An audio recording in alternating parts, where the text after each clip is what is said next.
On Christmas Eve, my daughter Lindsay told me I didn't earn a plate at her table. Still, I stayed silent, the sting of her words settling deep as I watched her turn away.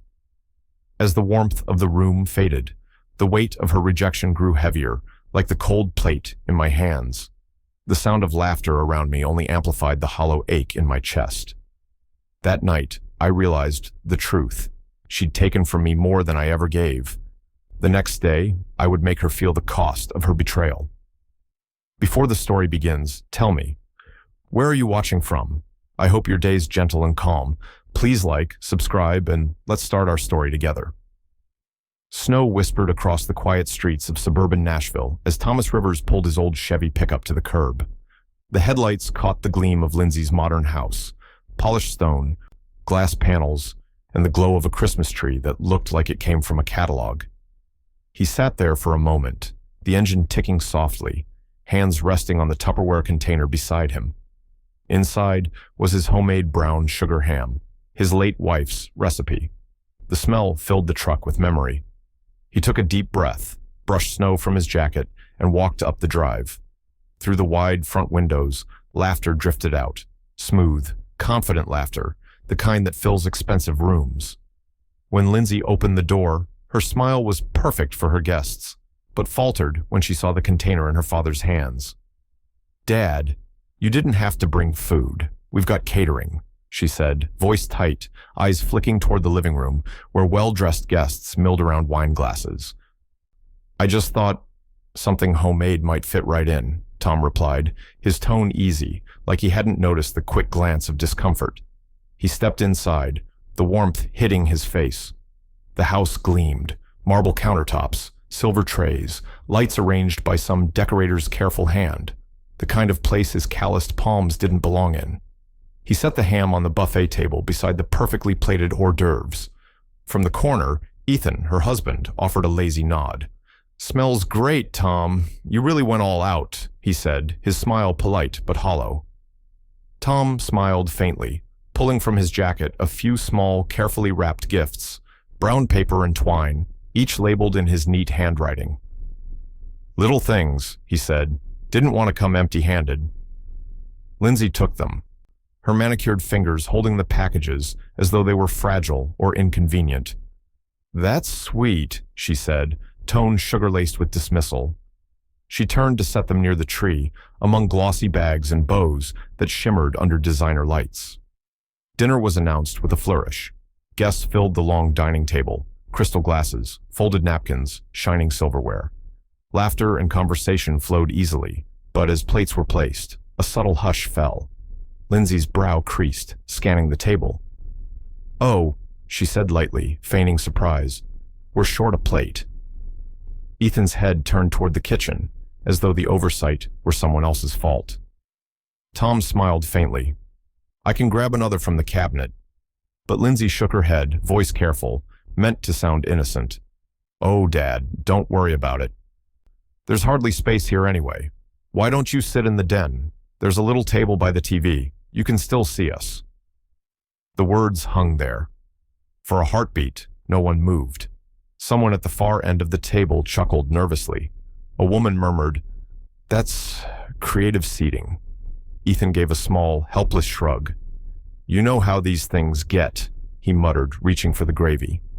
Tom looked at his daughter, her perfect hair, her flawless table, her guests pretending not to stare. Then he nodded once. "Sure thing," he said quietly. He carried his plate into the den, a smaller, dimmer room with a half-decorated second tree and the low hum of the television playing a muted football game. The couch creaked as he sat down. The sounds of clinking silverware and laughter floated from the dining room like a world just beyond glass. He cut into the ham, his own cooking, served to himself. The warmth filled his chest, even as something colder settled beneath it. Every bite was deliberate. The same patience that had carried him through decades of electrical work, through raising a daughter alone after her mother's death, through every bill and tuition payment, through the loneliness of old age. It steadied him now. In the reflection of the blank TV screen, his own face looked back, older, lined, unreadable. Behind him, the blurred movement of his daughter and her husband, a room full of people too polite to look at the man who built the foundation they stood on. Someone laughed loudly. The sound pierced. He didn't flinch. He just kept eating, the fork steady in his hand. When the meal wound down, Lindsay peeked in from the doorway, her wine glass still half full. "Everything okay in here?" she asked, almost mockingly casual. "Delicious," he said, setting down his fork. "You did good, honey." She smiled, satisfied, and turned away before she could see the depth in his eyes. The camera would linger there, the close-up of his calm, unblinking gaze, the faint glimmer of reflection on his glasses, a face that didn't twist in anger or pain, only recorded the moment in silence. Humiliation, memorized. Snow kept falling outside, muffling the sounds of laughter that faded behind the closing door. And in that stillness, Thomas Rivers quietly decided he would never sit in the den again. The night air hit Tom like a quiet apology, sharp, clean, and lonely. He stepped out of Lindsay's glowing house, clutching his old coat tighter. Snow had started to fall light at first, soft flakes that melted on the windshield of his pickup. Inside, the engine coughed to life, headlights carving through the flurries. From the warmth of the house behind him came another round of laughter, muffled by the glass. He didn't look back. He just eased the truck into gear and rolled down the empty, glittering street. The wipers squeaked against the windshield, the steady rhythm of a heart trying to keep time. Tom's hands rested on the wheel, hands that had once built the roof over Lindsay's head, wired the lights in her first home, sent money every month without question. Each mile felt like an inventory of all the years he'd given quietly, without keeping score. He reached to the dashboard, where an old photograph was wedged behind the cracked radio dial, his late wife, Martha, smiling in a summer dress. Her eyes still held the kind of warmth that no Christmas lights could match. Tom spoke softly, his breath fogging the cab. "Guess I didn't earn a plate tonight, Marth." The silence that followed wasn't empty. It was full of memories, of her laughter at the kitchen table, of the smell of that same ham now cooling in the passenger seat beside him. "You'd have told her off," he muttered, half smiling. "You'd have set her straight."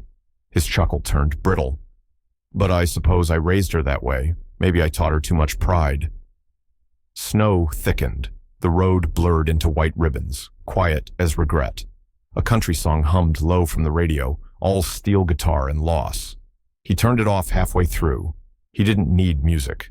The past was loud enough. At a gas station on the outskirts of town, he pulled in under the flickering canopy lights. The world looked hollowed out, just snow swirling around pumps and an old man with eyes that had seen too much disappointment. He filled his tank, the nozzle clicking in rhythm with the thought circling his head. Inside, the cashier greeted him with a weary smile. Tom nodded, buying a cup of coffee and a small pack of batteries. At the counter, his card declined once, then went through on the second swipe. "Weird," the clerk said. "System's been glitchy." Tom took the receipt, eyes catching a line of charges scrolling under his name. Utilities, autopay, recurring. Lindsay's water, Lindsay's gas, Lindsay's Wi-Fi. All of it, quietly draining from his account each month like blood from a slow wound. He stood there for a long moment, coffee cooling in his hand. No anger rose, only a steady calm, a new kind of stillness. Like the silence before a switch flips. Outside, he leaned against the truck door, the snow muffling every sound. He looked up at the sky, exhaling steam. "Time to flip the breaker," he whispered. The phrase hung there, sharp and final. Inside the cab, he wiped the fog from the windshield and pulled out his phone. The contact list was small these days, mostly old coworkers, neighbors, his sister Molly, and one name he hadn't called in years, Cal Price. He tapped it. The line rang twice before a groggy voice answered. "Tom? It's Christmas Eve, buddy. Everything all right?" Tom stared through the windshield at the falling snow. "Need a favor tomorrow," he said simply. "Paperwork kind." A pause. Then Cal sighed. "You sound like a man who's already made up his mind." "Yeah," Tom replied. "I think I finally have." He ended the call before any questions came. The drive home was slower, deliberate. He passed dark houses outlined in lights, families gathered behind frosted windows. Every glow felt like another life he'd once known. When he reached his small, single-story house at the edge of town, the porch light flickered on automatically, a welcome meant only for him. Inside, warmth seeped in slow. He hung up his coat, set the ham in the fridge, and stood for a moment in the quiet living room. The Christmas tree blinked lazily, half its bulbs dead, the ornaments uneven. Martha had always been the decorator. He sank into his armchair, coffee in hand, and stared at the lights. Red, green, blue, then red again. His reflection ghosted across the window. Tired eyes, steady mouth. The silence of the room pressed in. But it wasn't empty this time. It was charged, like a wire about to carry current. He took one slow sip, then smiled, a small, frozen curve that never reached his eyes. Outside, the snow kept falling, covering everything that had been bright and cruel. Inside, Thomas Rivers began to plan. Morning light spilled through thin curtains, laying stripes across Tom's kitchen table. The coffee had gone cold hours ago, but he didn't move to reheat it. Papers lay spread before him like an autopsy. Old statements, bills, loan documents, all bearing the same two names, Thomas Rivers and Lindsay Rivers. He turned one over slowly, his thumb tracing the faded ink of his own signature. Each line was proof of a promise he never thought he'd regret keeping. When Cal Price arrived, the crunch of his tires over the driveway snow broke the silence. He was younger than Tom by a few decades, but already carried the same weight behind his eyes, the kind men get from watching too many people get burned by trust. He brushed off his coat, greeted Tom with a nod, and took a seat across the table. "You sounded focused on the phone last night," Cal said carefully, pulling a worn leather briefcase onto the table. "What's going on?" Tom slid the first stack of papers across to him. "Needed you to help me make sense of all this." Cal adjusted his glasses and began flipping through the files. Mortgage, tuition, 2 credit lines, a car loan. He frowned deeper with each page. "Tom, these are all active. Your name's still on everyone."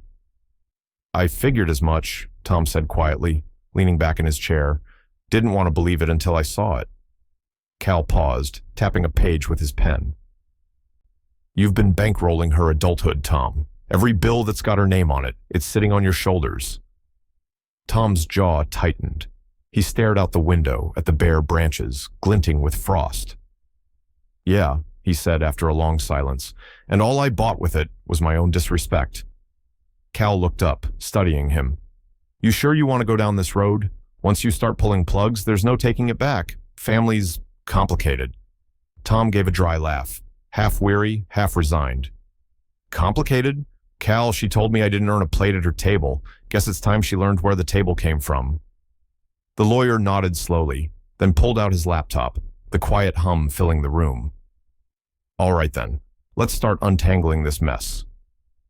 For the next hour, they went line by line, every account, every contract. Cal highlighted 5 active ones, all tied to Lindsay's lifestyle, her utilities, her car, a shared line of credit she'd maxed out, and the mortgage on her Nashville rental, still technically under Tom's ownership. Cal's fingers clicked the keys rhythmically, every few seconds muttering details under his breath. "Okay, utility companies can be notified first. Car loan, your cosign gives you full authority to revoke support. Credit cards, simple closure, though it'll hit her credit. And the property..." He looked up. "That one's trickier. You could terminate the lease, but it'll get ugly." Tom didn't blink. "Then we'll handle ugly." Cal sat back, watching him. "Tom, I've seen people do this out of spite. You're not that kind of man. Just tell me, what's this really about?" Tom leaned forward, his voice low but steady. "It's about teaching her what happens when you treat generosity like entitlement. I gave her every break life denied me, paid her way through college, bought her first home, cleared her debts after the divorce she never thanked me for, and now she looks at me like I'm something to be embarrassed by." His eyes darkened. "I'm not looking for revenge, Cal. I'm looking for balance." The words hung there, heavy as the snow outside. Cal closed the laptop softly. "Balance," he repeated. "All right, we'll do it step by step. No rash moves. I'll draw up the termination letters tonight. You can start signing tomorrow morning. Tom nodded. Good. Cal hesitated before standing. Just be ready. She's not going to take this lying down. When her lights go out, she won't see the lesson. She'll see the betrayal. Tom's expression didn't waver. He reached for his cold coffee, took a slow sip, and said, Let her. She already blames me for everything else. Cal studied him one last time, the old electrician who once wired the homes of strangers and now was about to cut power to his own blood. You sure you're okay doing this? He asked quietly. Tom met his gaze, eyes calm but resolute. I'm not okay, he said, but I'm done pretending that makes a difference. Cal gathered the papers into a neat stack, slipping them into his case. As he left, Tom stayed at the table, staring at the indentation where his pen had signed so many of Lindsay's futures. Outside, the snow was falling again, slower this time, thick and quiet. He reached for the lamp switch and turned it off, letting the room fall into dusk. Only the glow of the tree remained, soft, uneven, almost tired. And in that dim light, Thomas Rivers decided exactly how far he was willing to go to remind his daughter who had built the foundation under her shining house. Molly knocked twice and pushed open Tom's front door with the same easy familiarity she'd used her whole life. The house smelled faintly of ham and old cedar. The tree in the corner blinked unevenly, like a retired soldier still standing at attention. In her arms, she carried a warm pecan pie, wrapped in foil, steam slipping from under the edges. Her face softened when she saw him, wrinkles at the eyes, a softness that always came with the sight of family. Thought you might like something homemade, she said, setting the pie on the kitchen table.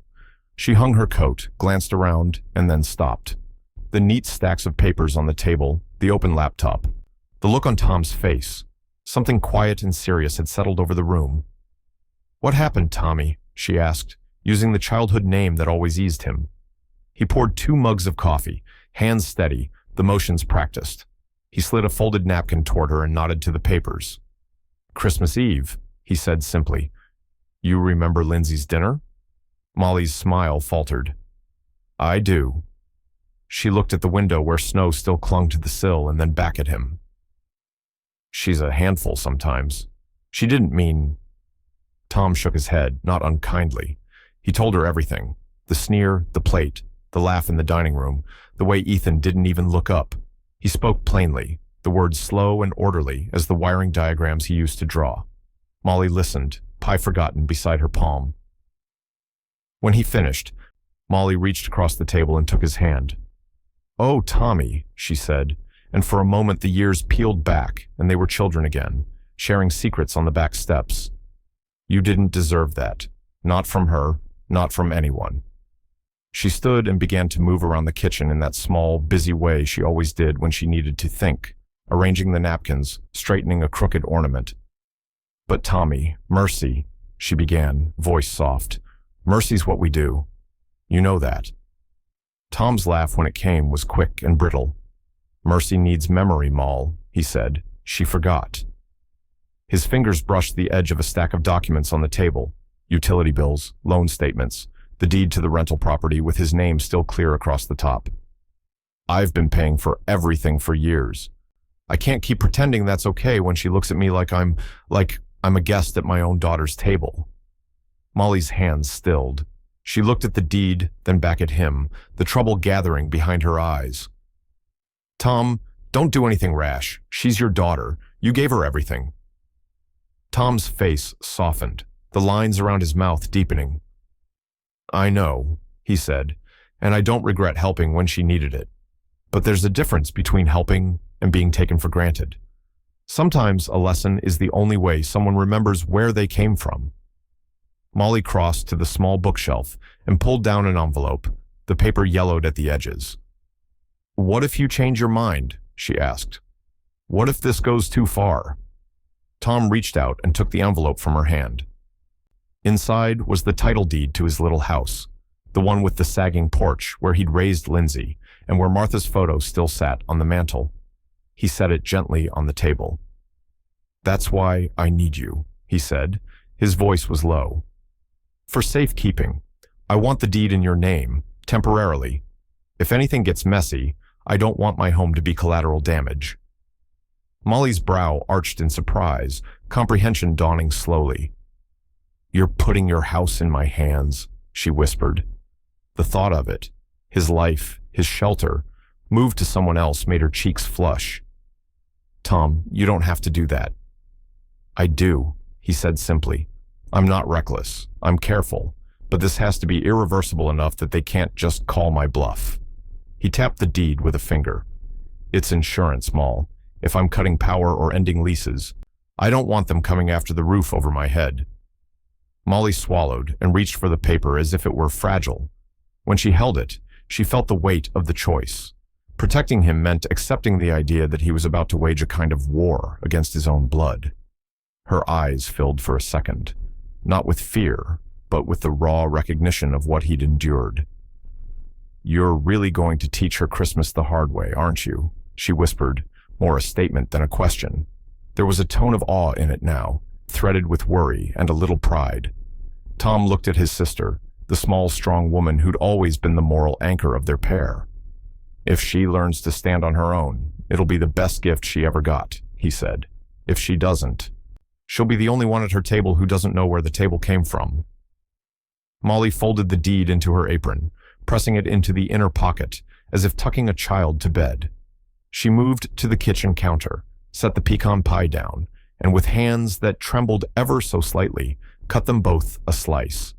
She placed the plates in front of them, the ordinary domestic gesture, a thin, bright line between the life they knew and the one Tom was choosing. Outside, snow tapped the window in a slow, steady rhythm. Inside, siblings sat across from each other with coffee and pie and a decision that would ripple through the holidays.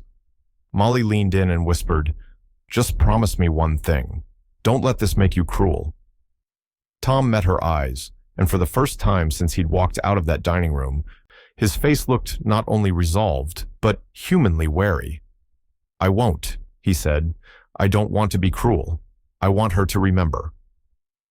They ate in a silence full of plans, and beyond the pain, the streetlights smeared into soft halos as the snow kept falling, as if the world itself were holding its breath for what would come next. Morning sunlight spilled through Lindsay's floor-to-ceiling windows, casting gold streaks across the pristine hardwood floors. The house smelled like cinnamon candles and new leather, the kind of curated comfort that photographed well. Christmas morning always did, especially for her. The camera on her phone rested on a tripod, ready to capture the spontaneous joy she planned to upload later. Ethan's parents sat on the sectional, their sweaters crisp and coordinated, faces glowing with that brand of practiced cheer. A mountain of gifts gleamed under the tree, ribboned boxes stacked higher than the coffee table. Lindsay, in a silk robe, took the lead unwrapping them, her laughter filling the modern space. A designer bag, diamond earrings, a resort voucher. Every present landed in her lap with a chorus of approval. "Your father-in-law has taste," she said, holding up the earrings so the light caught them. Ethan chuckled, brushing an invisible speck from his shirt cuff. Her phone buzzed once on the counter. She ignored it. Another notification, this time with the soft tone of a banking alert. She reached for it lazily, still smiling for her audience. Autopay failure, credit account ending in 4237. Her brow furrowed, just for a heartbeat. She blinked, reading the words again. The account, her father's co-signed card, was supposed to cover monthly balances automatically. She murmured, dismissing the thought. Probably a glitch. Ethan glanced up from his phone. "What's wrong?" "Nothing," she said quickly, pressing the screen dark. "Holiday chaos. Banks always act weird this time of year." She turned her smile back on, already reaching for the next present. The wrapping paper rustled like applause. Laughter returned. In the corner, the tree sparkled, its ornaments catching sunlight in cold, perfect prisms. Across town, Tom Rivers sat in the hum of his old baseboard heater, a mug of black coffee steaming between his hands. The morning light in his modest living room looked softer, less filtered, touching the edges of old photo frames and the crocheted blanket Martha had made before she passed. The house was quiet, save for the faint tick of the heater cycling on and off. On the small table beside him lay a yellow notepad and a stack of plain white envelopes. His handwriting, steady, deliberate, filled the page in neat lines. Power, water, car, tuition, card. Next to each, a number, account details, a check mark. He drew slow lines through the totals, double-checking against the printouts Cal had helped him prepare. Each envelope already held a letter, formal notices, short and clean. No emotion, no explanation, just decisions signed in black ink. He didn't sigh or hesitate. He wasn't angry anymore. He was clear. The heater clicked again. The sound reminded him of his day's wiring circuit panels, every switch purposeful, every connection exact. You could shut off an entire house with one movement if you knew where to touch the current. Tom folded the list and slipped it into the final envelope, sealing it with his thumb. On the front, he wrote in block letters, cancellation notices, effective immediately. He pulled on his heavy coat and cap, the same old parka with a broken zipper he'd worn every winter since Martha's last Christmas. On the way out, he paused by the framed wedding photo on the wall. "You'd tell me if I was wrong, wouldn't you?" he said quietly.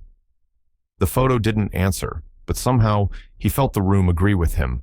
Outside, the cold bit at his cheeks.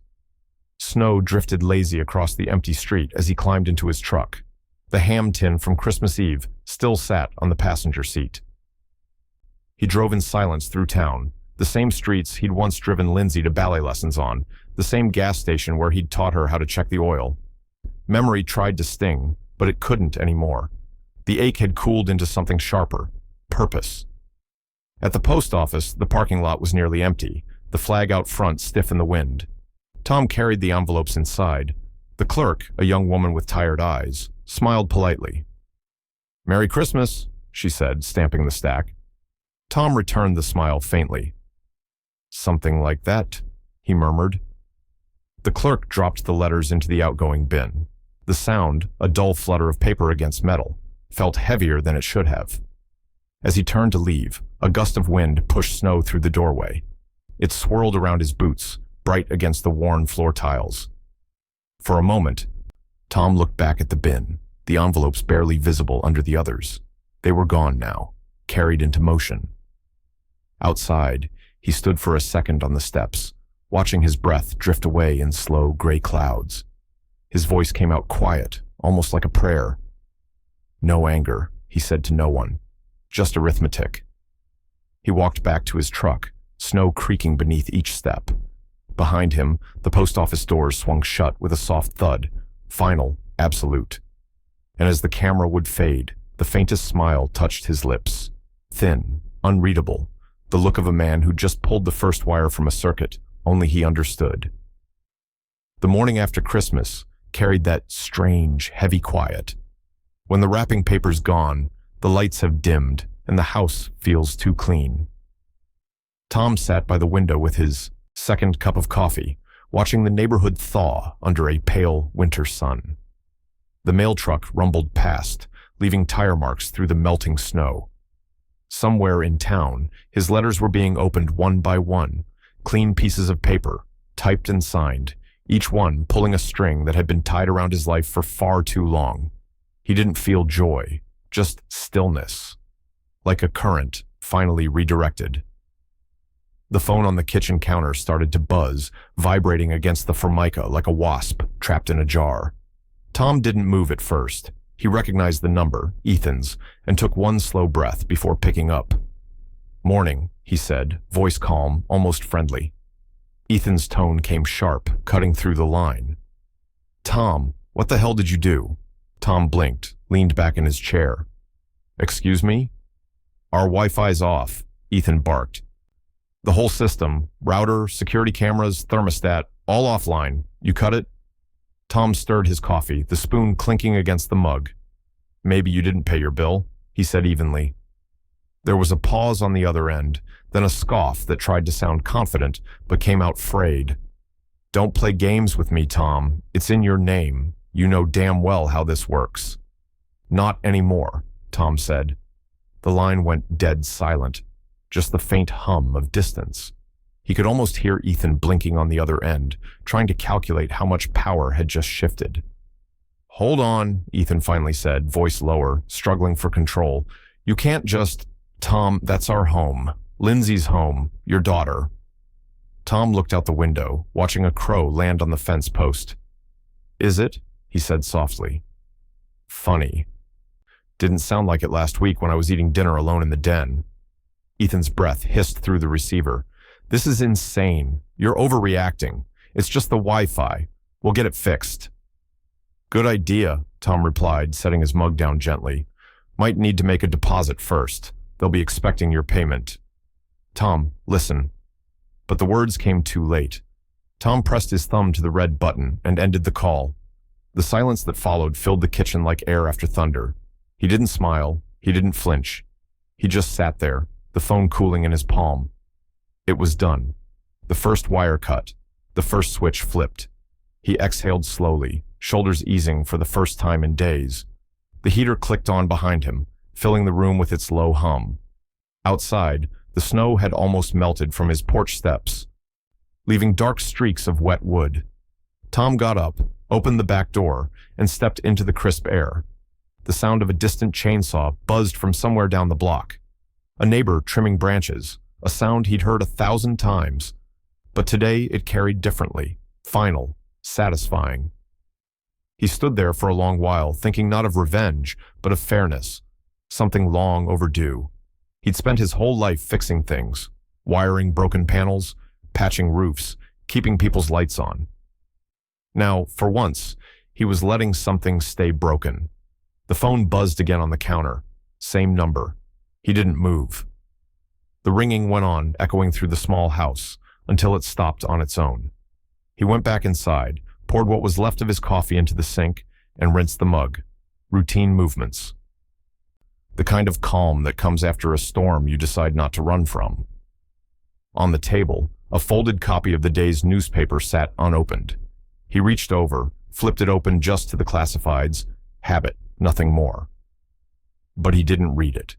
His eyes lingered instead on the reflection in the window, a man who had finally learned to stop giving what no one respected. The phone lit up again, this time with Lindsay's name. He let it ring. The sound filled the house for a few seconds longer, a bright, tinny chime that clashed with the quiet warmth of the heater. Then it stopped, leaving behind only stillness and that faint, electric hum of satisfaction, the same hum he'd lived by his whole life. Tom leaned on the counter, steady as stone. His hands didn't shake. His heart didn't race. When you've spent your life keeping the current steady for everyone else, you know exactly how it feels when you finally shut it off. He took one more breath, looked toward the quiet street outside, and said to himself, almost in a whisper, "That's one." Then he reached for his jacket because there were still more switches to flip. Night had settled deep over the neighborhood, a soft white hush blanketing the Nashville suburb. Inside Lindsay and Ethan's modern house, the smart lights glowed a perfect golden hue, controlled by voice, temperature, and status. Music drifted from the speakers, slow jazz echoing through the open rooms. The guests from Christmas had long gone, but the show never really ended here. Lindsay stood in front of the kitchen mirror, touching up her lipstick after dinner. Ethan was sprawled on the couch, scrolling through his phone, the blue light reflecting in his tired eyes. "You'd think the bank would have fixed that glitch by now," she muttered. "It's embarrassing." "Yeah," Ethan said absently, "probably the holiday rush." Outside, the wind howled, pressing against the sleek windows. The storm had picked up again, snow swirling like static across the dark. Then suddenly, the lights flickered, once, twice. Ethan frowned. "That's weird." Lindsay glanced up from her reflection, annoyance already forming on her lips. Wi-Fi acting up again? Before he could answer, the house went black. Every bulb, every hum of electricity, every sound of comfort, gone. Silence swallowed the space whole. Only the faint whoosh of the storm outside filled the void. "Ethan!" she barked, the word sharp in the dark. He jumped up, phone flashlight cutting a thin line across the kitchen. "Maybe a transformer blew. Check your phone, see if anyone else posted about it." She unlocked her screen, thumb trembling slightly. Notifications blinked. None from the power company, just one from the bank. Payment reversal notice. She scrolled quickly, her heartbeat climbing. Then she froze. The account had been closed. Her stomach dropped. Ethan. Her voice cracked for the first time. Dad canceled the power account. He turned toward her, disbelieving. What? He did it. He really did it. She slammed the phone on the counter, the sound echoing through the dark house. All of it was in his name. Utilities, mortgage, everything. The flashlight beam jittered as Ethan's hand began to shake. That's crazy, Lindsay. He wouldn't... She cut him off. You don't know him like I do. He gets quiet when he's angry. He doesn't yell. He waits. The air between them grew thick. The hum of the fridge died completely. Even the thermostat's soft click was gone. The house was truly, helplessly silent. Outside, the neighbors' windows still glowed warm and steady.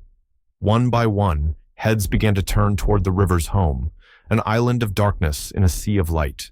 Curtains shifted. Flashlights blinked from porches. Someone across the street muttered, "Thought that fancy house ran on solar." Lindsay pulled her robe tighter, suddenly aware of how visible the darkness made them. "This can't be happening," she whispered, pacing. Ethan grabbed his laptop, tried to tether it to his phone. No signal. He muttered curses under his breath, tapping the screen. "We need to pay a deposit to restart service under our names. A couple grand, maybe more. I'll handle it." She stared at him. "With what? You told me we were maxed out last month." He looked away, the silence confirming what she already knew.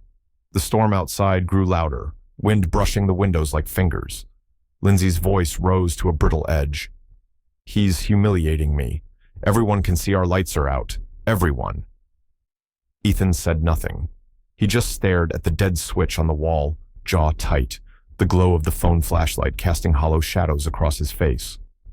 Miles away, in a small, quiet house, Tom Rivers sat in his worn armchair with a mug of cocoa warming his palms. The faint hum of his space heater filled the background, a sound he'd learned to love, simple, constant, reliable.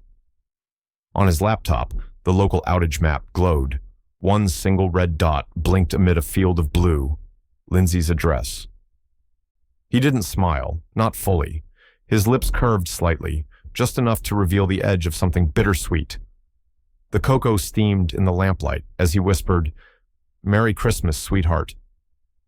Outside, the wind rattled his windows, and the snow began to fall harder, thick and steady, wrapping the world in soft white silence. He reached over to turn off the radio, leaving only the faint static hum of the storm, a sound that slowly faded into complete stillness. In that stillness, Tom sat back and let the warmth from the cup spread through his hands. For the first time in years, the power in his world was exactly where it belonged. The morning after the blackout, Lindsay woke to cold silence. The house still dark, no hum of the heater, no soft glow from the digital clock. Her phone was nearly dead, tethered to a powerless outlet. Ethan had left early, muttering about deposits and calls to make. She stayed in bed, staring at the ceiling, her breath fogging faintly in the chill. When she finally dragged herself up and opened the door, a crisp envelope lay on the front porch. No bow, no Christmas cheer. Just a stark white notice tucked under the mat. She frowned, crouched, tore it open with her thumb. Vehicle repossession notice, payment default, immediate recovery scheduled. Her pulse jumped. She read the line again, slower this time, as if repetition might change the words. Then, beneath it, in smaller type, primary guarantor authorization withdrawn. Her heart slammed once against her ribs. "No," she whispered. "No, he wouldn't." Her coat was on before the thought finished forming. She shoved the letter into her bag, keys jangling, and stomped out into the thin morning air. Frost clung to the windshield of her luxury SUV, the one her father had co-signed for years ago, the one she'd always said she'd handle, eventually. She tried the ignition. The dashboard stayed black. The car didn't even click. Her breath hitched in the frozen air. Then she saw the small tag hanging from the rearview mirror, a repossession mark, printed in red. Her knees went weak. 10 minutes later, Lindsay stormed into the downtown branch of First Southern Bank. The lobby smelled of coffee and new carpet, the low hum of printers and murmured conversations filling the air. The receptionist looked up, startled by the sharp click of her heels. "I need to see a manager," Lindsay said, voice clipped. The woman's polite smile faltered. "Of course. Do you have an appointment?" "Now," Lindsay snapped. Moments later, a middle-aged man in a navy suit appeared, his badge reading Paul Hanlon, branch manager. He extended a hand she didn't take. "Mrs. Rivers, what can I do for you?" "You can explain why I just got a repossession notice for my car," she said, pulling the paper from her purse and slapping it on his desk. "I've never missed a payment in my life." Hanlon adjusted his glasses and scanned the page. His expression didn't shift, just tightened slightly around the eyes.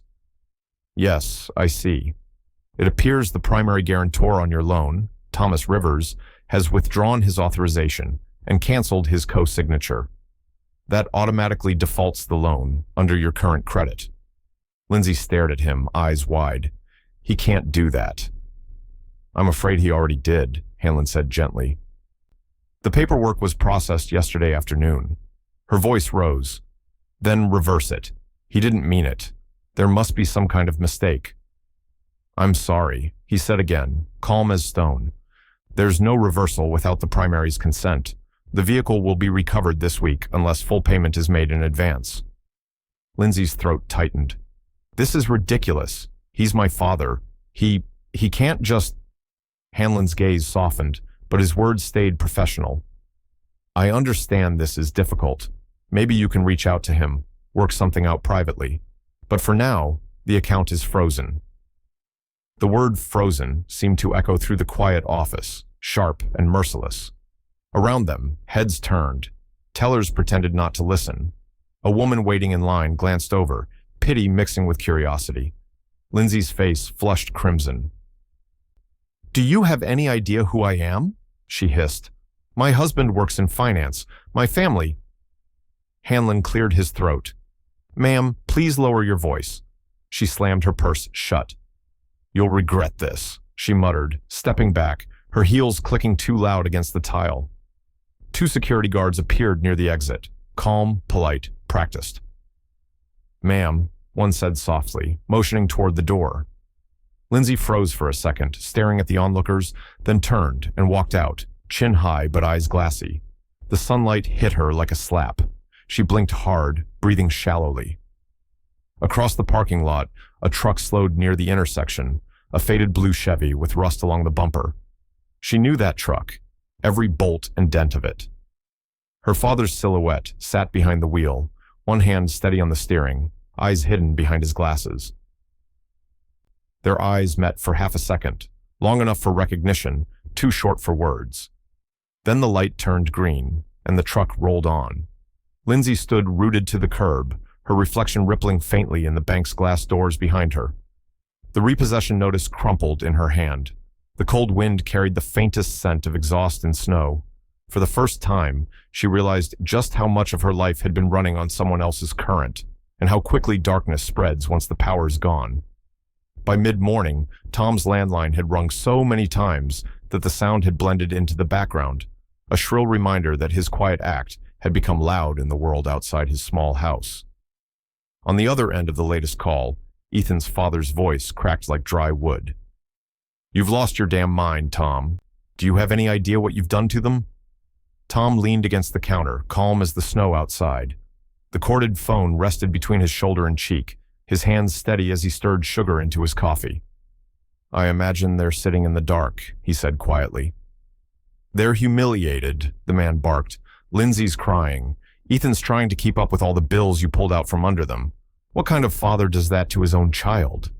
Tom took a slow sip, eyes on the frost spreading along the edge of the window. "The kind who already paid for her comfort 10 times over," he replied. There was sputtering on the other end. Then, "You think this makes you righteous? You made a spectacle out of your family. Everyone's talking about it. You've embarrassed all of us." Tom's lips curled faintly, not into a smile exactly, but something resembling release. "Tell your son to buy candles," he said. The line went dead silent, and then a harsh click. He set the receiver back on the hook and exhaled. The sound of the clock ticking filled the kitchen again, grounding him. For the first time in years, He didn't feel like the world was tugging at him from every direction. It was quiet, his kind of quiet. But outside that peace, the noise was spreading. On social media, a hashtag began circulating, Chasse's Cold Christmas. Posts flooded in.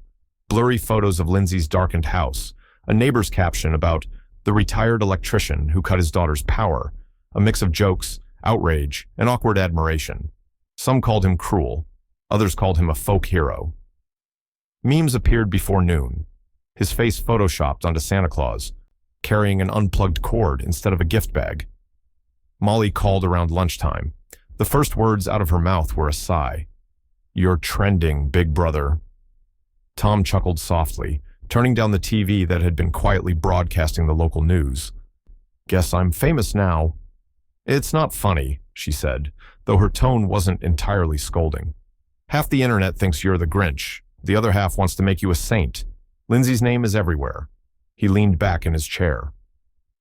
"So's accountability," he said. Molly hesitated on the other end. "You sound proud." "Not proud," Tom said. "Just certain." She didn't answer for a moment. "Just be careful, Tommy. People don't like it when a parent refuses to play the part they expect." "I stopped playing parts when she stopped remembering who built her stage," he said quietly. After they hung up, the afternoon dragged by in slow, steady rhythm. Snow had begun again outside, faint and fine, dusting the windowsill. Tom couldn't help wondering how Lindsay was handling the storm, literal and otherwise. By early evening, he found himself driving through the empty streets toward the old church at the edge of town. He hadn't planned to. His hands just moved that way, the truck turning as if guided by muscle memory. The parking lot was nearly empty. Inside, the sanctuary smelled of wax and pine, left over from Christmas Eve service. Pastor Reed sat alone near the pulpit, reading from a worn Bible. He looked up as Tom entered, his face open, warm. "Tom Rivers," he said softly. "Haven't seen you since the funeral." Tom took off his hat, holding it in both hands like a confession. "Been meaning to come by." Reed gestured for him to sit. "Heard a bit about what's going on," he said gently. "You all over the news now. How's that feel?" Tom sighed. "Like breathing in cold air. Stings, but it wakes you up." He paused. "I keep telling myself I did what was right. But then I think of her face, and it don't feel clean. It feels like I built a wall I can't see over." The pastor nodded. "You love her?" "Of course I do." Tom's voice cracked just enough to betray him. "But I can't keep letting her treat love like a handout. I had to do something that would stick."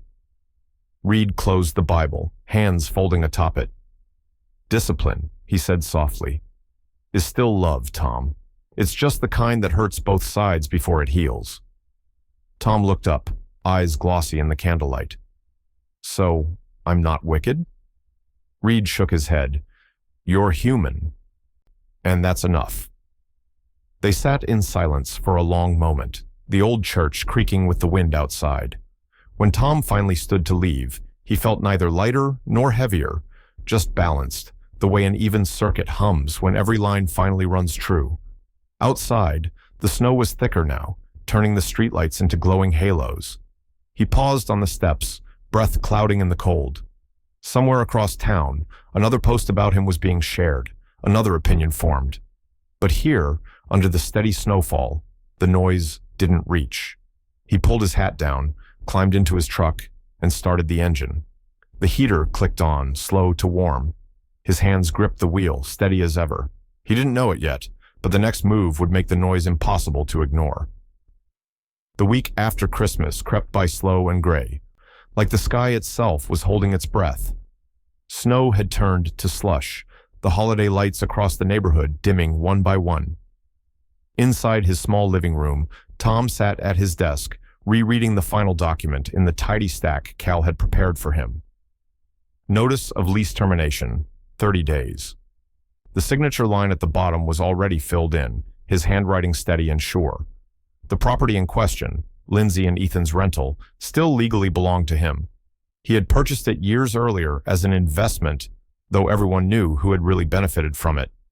Every month, he'd quietly covered the mortgage and the maintenance while they played house inside. Now, the time for quiet was over. He folded the papers neatly into an envelope and sealed it, pressing down the flap like closing a chapter. "That's the last one," he murmured, setting his pen aside. Across town, the landlord, Mr. Wilkes, an older man who managed Tom's properties, received the envelope that afternoon. He adjusted his glasses, reading the short letter once, then twice. "Lease termination. Effective 30 days, it said. Signed, notarized, unambiguous." Tom's instructions were polite, almost formal. Wilkes made a soft sound in his throat, somewhere between sympathy and disbelief. "Guess they'll be getting company from the power company soon," he muttered as he tucked the notice into a new envelope and addressed it to the rental house. When Lindsay found it in the mailbox that evening, she was halfway through yelling at the Wi-Fi technician on her cell phone. The moment her eyes caught the words, "lease termination," the rest of the world fell away. "Ethan!" she shouted. "Ethan, get in here right now!" He came from the den, face tired, phone still in his hand. "What now?" She thrust the envelope at him. "Read it!" He scanned the first line, his mouth flattening as he reached the signature. "It's from your father." "No," she said, shaking her head like she could undo it. "No, he can't do this. He wouldn't." Ethan rubbed a hand down his face. "He owns the property, Linz. Of course he can." Her voice rose to a shriek. "He's ruining my life." Ethan looked at her for a long, quiet second, then said the words that had been circling unspoken between them all week. "No," he said flatly. "You ruined his Christmas." The air split. Lindsay's mouth fell open, but no words came out. The silence stretched thin and sharp. "You're blaming me?" she whispered. "I'm just stating the truth," he said, dropping the paper onto the counter.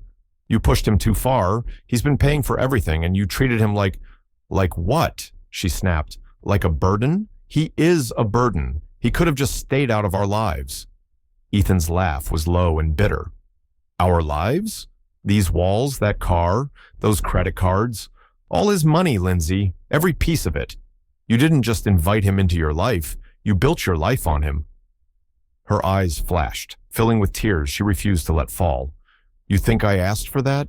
You think I wanted to depend on him?" Ethan turned away, pacing toward the living room window. The reflection of the snow outside flickered across his face. "Maybe not," he said, "but you never stopped him either." They stood in the silence that follows words that can't be taken back. Upstairs, the lights flickered again, the emergency generator coughing its last. The house that had once gleamed like a magazine spread now looked hollow, its edges sharp in the dim. Lindsay sat down on the couch, letter crumpled in her lap, staring at the floor. Ethan didn't move to comfort her.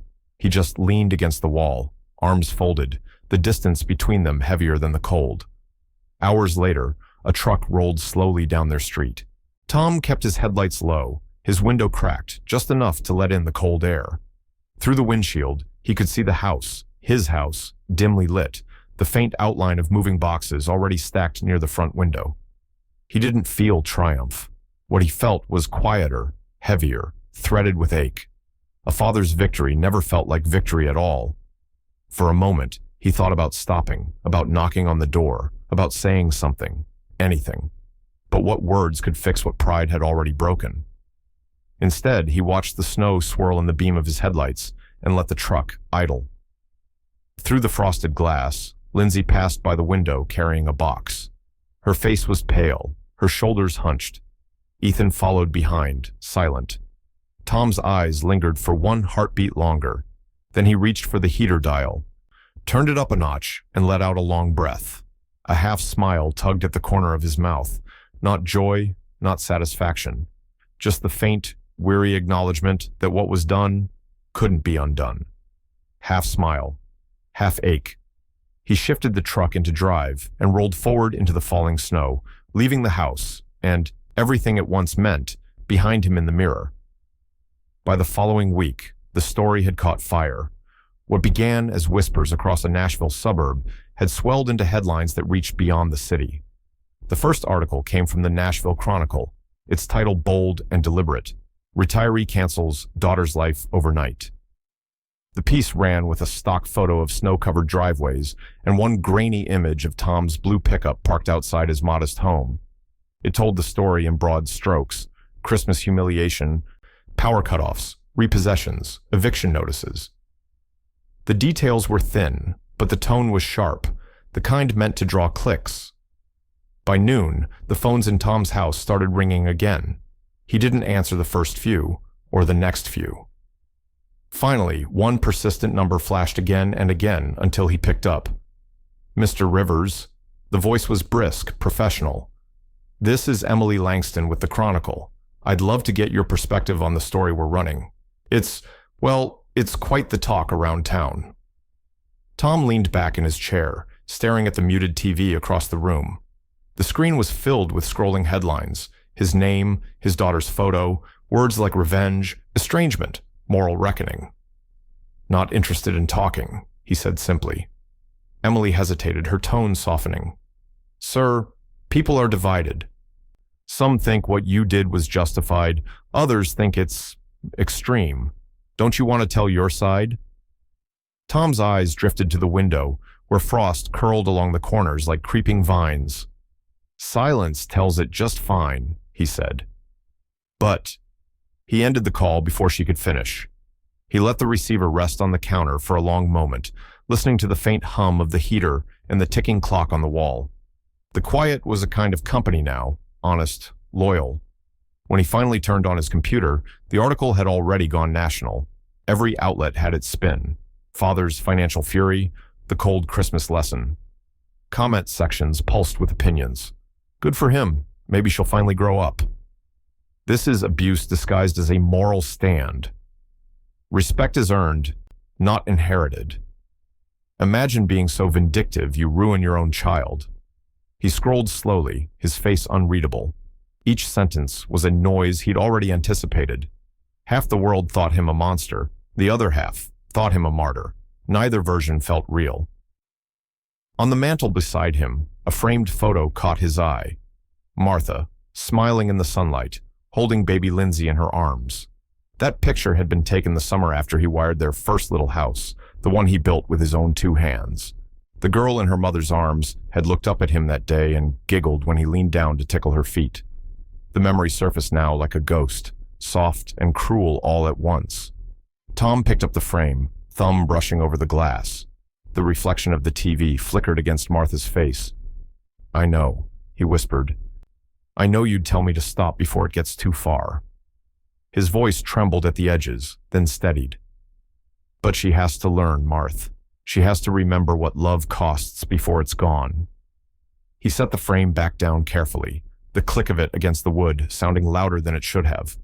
The knock at the door came around dusk. Cal Price stood outside, coat dusted with snow, holding a paper folder under his arm. "You're popular," Cal said with a weary smile as he stepped inside. "Half my office is arguing about you. The other half wants to hire you as a motivational speaker." Tom huffed a dry laugh, motioning toward the kitchen table. "Don't know what's so motivational about bills and consequences." Cal laid the folder down, the paper inside rustling like quiet judgment. "Just checking in. You holding up all right?" Tom poured him a cup of coffee and sat opposite. "I'm fine." Cal studied him for a moment, his lawyer's gaze reading more than Tom wanted to admit. "You sure you're done?" he asked finally. "Because you look like a man who's still building something." Tom stared at the steam rising from his cup, his reflection distorted in the black surface. "Almost," he said. "There's one last thing to set right." Cal leaned back in his chair, waiting. "What kind of thing?" Tom met his eyes, calm and resolute. "A transfer, something Martha would have approved of." Cal's brow furrowed, but he didn't push. "Just make sure you're doing it for the right reasons, Tom, not out of spite." "Not spite," Tom said quietly. "Closure." Outside, snow began to fall again, flakes swirling under the streetlight. Cal stood, buttoning his coat. "You know, it's strange," he said, pausing at the door. "All this noise around you, and you're the calmest man in town." Tom smiled faintly. "Guess I've lived long enough to know storms blow over. The damage is what stays." When the door shut behind Cal, the house sank back into its usual hush. Tom walked to the window, hands in his pockets, and watched the flakes gather on the sill. Somewhere in the distance, a reporter's voice carried faintly from a neighbor's TV, reading his name again and again. He turned away from it, sat back at his desk, and opened the folder labeled Trust Documents. The pen waited beside it, cap off, ink still fresh. He looked once more at Martha's photograph and whispered, "Almost, sweetheart, almost." Then he reached for the pen, the paper rustling like the start of something final. The calendar flipped over in Tom's mind as the new year approached. The world outside was caught in the heavy grip of winter, the nights long and quiet, like the shadows that stretched across his living room. He hadn't slept much since the eviction notice, the calls, the media storm. But in the quiet of these late evenings, Tom found a kind of clarity. The papers were spread out across the table in front of him, each sheet a decision, a shift in the course of everything that had come before. At the top was the deed to the rental property. Lindsay's last connection to his money, his support, had been severed. But that wasn't enough. Not yet. He pulled the top sheet free and read it one last time. The Community Housing Trust, the new owners, an organization committed to helping those in need. But Tom had added a clause to the trust's charter, something that would reach beyond simple housing. He read the clause again, each word deliberate. Proceeds from this trust will fund rental aid for single mothers in need of housing assistance. Tom set the paper down, fingers still tracing the ink. He'd been a blue-collar man his whole life, never flashy, never seeking attention, always putting in the work, keeping his hands clean. But this was something different. It wasn't about punishing Lindsay anymore. It was about making sure her mistakes didn't continue to take from others. He could hear Cal's voice in his mind, steady and cautious. "You sure you want to tie it to that?" he'd asked a few days ago. "It's an act of charity, Tom. You can't guarantee they'll understand it that way." Tom had simply nodded, unbothered by the uncertainty. Not for her, she had a father. Cal had raised an eyebrow, impressed despite himself. "You're playing a dangerous game." "Only if I make it one," Tom had replied. "I'm giving them something that won't fade, something they can't take back." He had explained it to Cal over the phone, how the funds from the property sale would not just go to a faceless charity, but directly into the hands of single mothers struggling to stay afloat. How it was his final act, a quiet restoration, a legacy, something that couldn't be undone with a headline or a bitter letter. Now, the trust was real. The clauses were drafted. The paperwork was set to be filed at exactly midnight on New Year's Day. Timing had to be perfect, just like everything else Tom had done. No mistakes. He leaned back in his chair, rubbing his tired eyes. The hum of the heater filled the silence of the room. He looked over at the clock. It was almost time to meet with Cal again to finalize the filing. The knock at the door was expected, but it still made him flinch. He opened it to find Molly standing in the hallway, her coat draped over her arm, her face drawn tight with the weight of the past few weeks. "Moll, come in," Tom said, stepping aside. Molly didn't waste time with pleasantries. She sat down at the kitchen table and looked at the papers in front of him. "You're doing it, aren't you?" she said, voice soft but laced with emotion. Tom nodded. "It's done." Molly's eyes tracked over the clauses, the final details. She was quiet for a long time, and Tom watched her face, unsure of what she'd say. When she spoke, it was barely above a whisper. "You've turned revenge into rescue." Tom's chest tightened, but he didn't look away. He wasn't ashamed. Not anymore. "That's how you salt the earth, right?" he said, his voice steady. Molly wiped her eyes with the back of her hand, blinking away tears. "You're really going through with it, after everything." Tom's gaze softened, but he didn't soften the truth. "It's not for her. It's for the ones she left behind, ones who never had a father like I did." His voice caught, but he pushed it down, swallowed the moment. "She's still my daughter, and I can't fix what's broken between us, but I can make sure someone else gets the help they need." Molly let out a slow breath, shaking her head slightly. She sat back in her chair, staring at the papers before her. I just, I never thought you'd be this kind of man, the one who does the right thing, no matter the cost. It's, she trailed off, her voice thick with emotion. I didn't think it would be like this. Tom looked at her, his expression steady but filled with the ache of years spent sacrificing for a child who would never truly understand. You don't fix the world by playing nice, he said quietly. You fix it by doing what's necessary. There was a long pause. Then Molly reached across the table, her hand warm and familiar.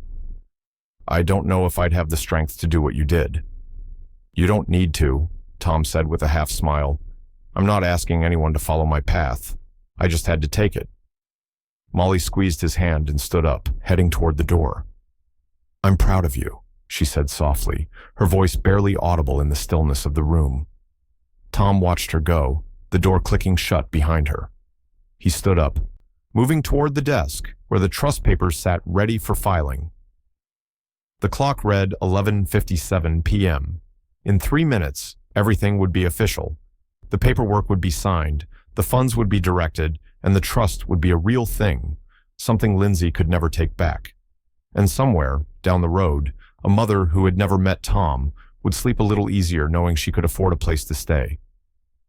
Tom's hand hovered over the papers as the clock ticked down, and for the first time in weeks, he felt like the weight of the past might finally be lifting.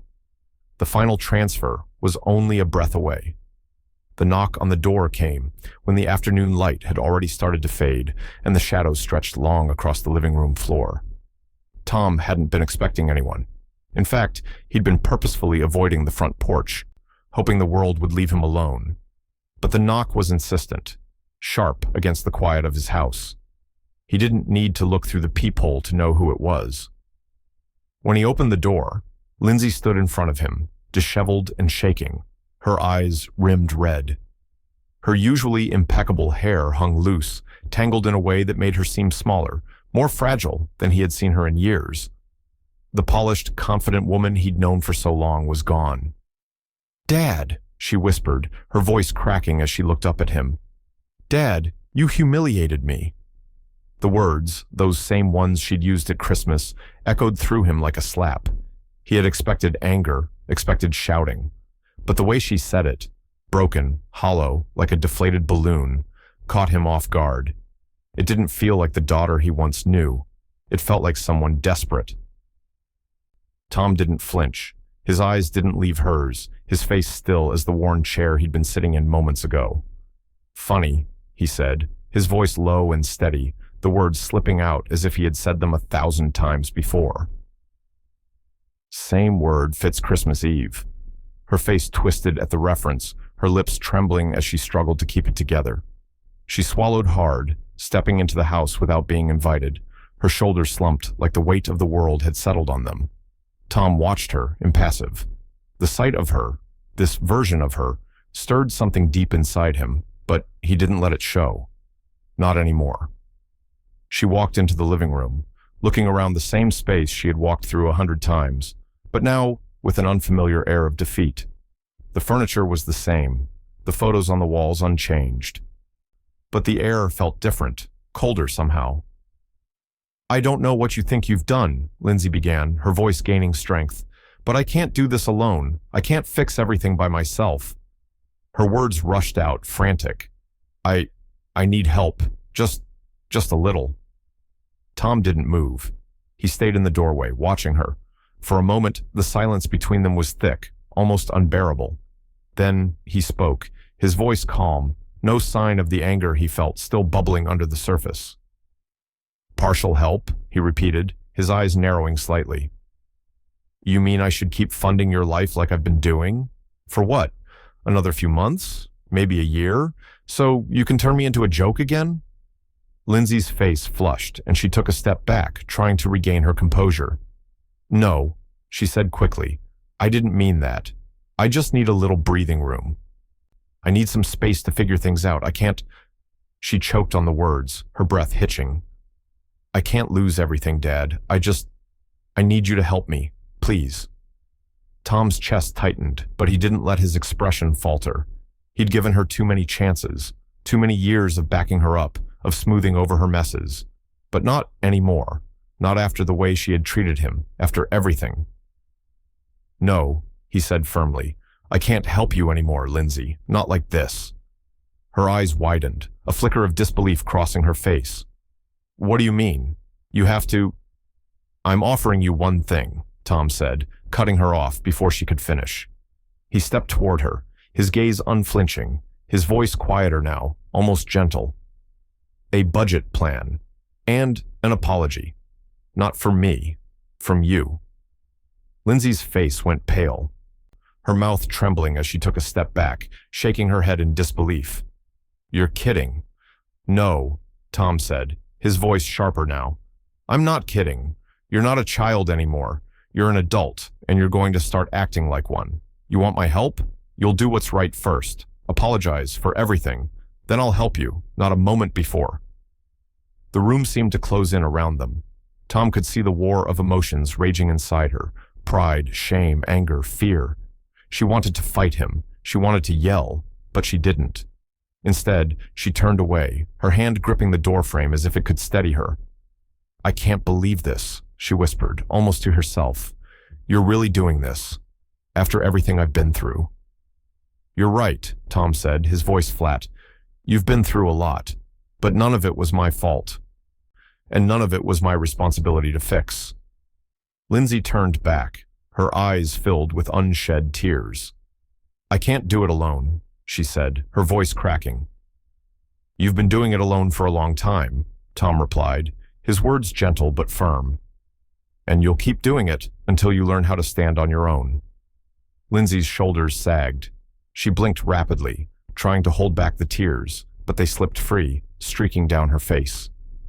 "Please," she whispered. "Please, Dad." Tom's heart twisted, but he didn't move. He didn't soften.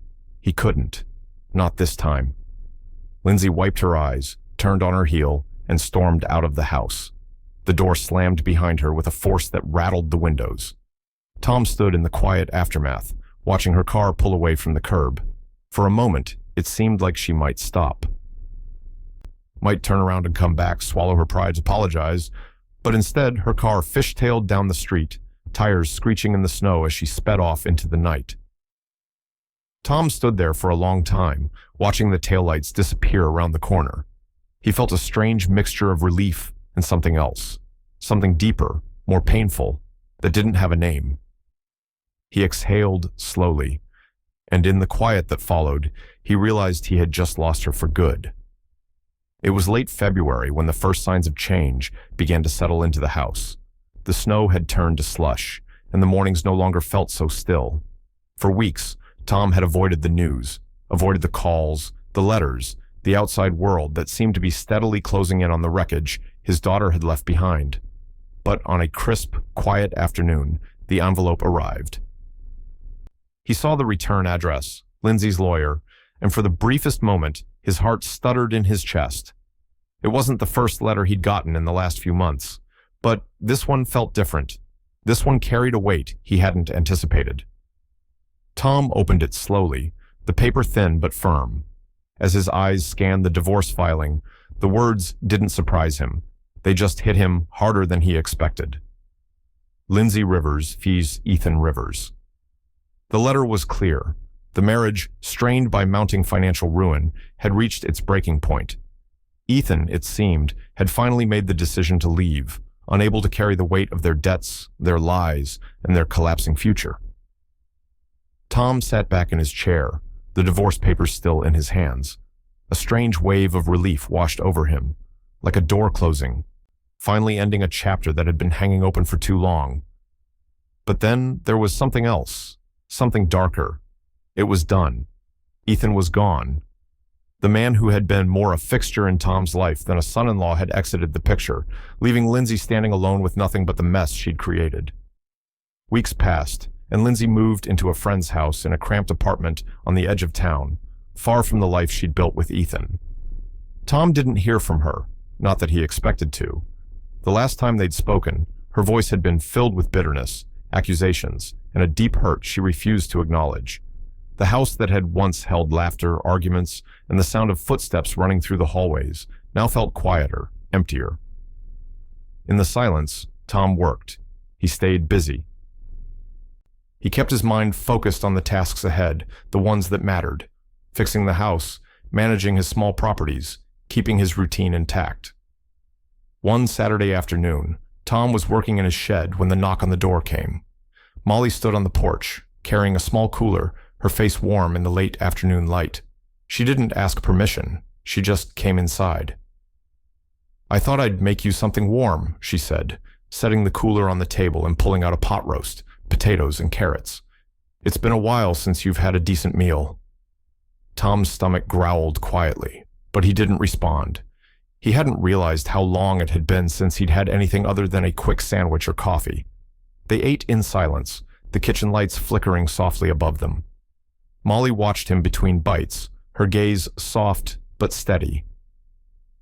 She knew him better than anyone else in the world, knew the way his mind worked, knew how the weight of every decision hung heavy on him. Finally, she put her fork down and looked him straight in the eyes. "You don't have to carry all this by yourself, Tom." Tom didn't meet her gaze. He stared at the plate in front of him, the food growing cold. "I don't mind. I never have." Molly sighed, reaching across the table to touch his hand. "You've always been the strong one, but you're allowed to feel this, you know? You're allowed to be lonely." He looked up at her, his expression guarded. He'd never said it aloud, but the loneliness had been there since the moment Lindsay walked out of his life. The quiet had filled every corner of his house, and every day felt like another battle against the silence. "I never wanted any of this," he admitted, his voice low. "I didn't ask for this kind of distance, but she—" His throat tightened, and he stopped himself before the words went any further. Molly nodded, her eyes filled with understanding. "You've done what you could, but maybe what she needed was to see herself clearly, to stand on her own." Tom's lips pressed into a thin line. "I didn't lose a daughter. I gave her back to herself," he said, his voice a little softer now, a little less certain.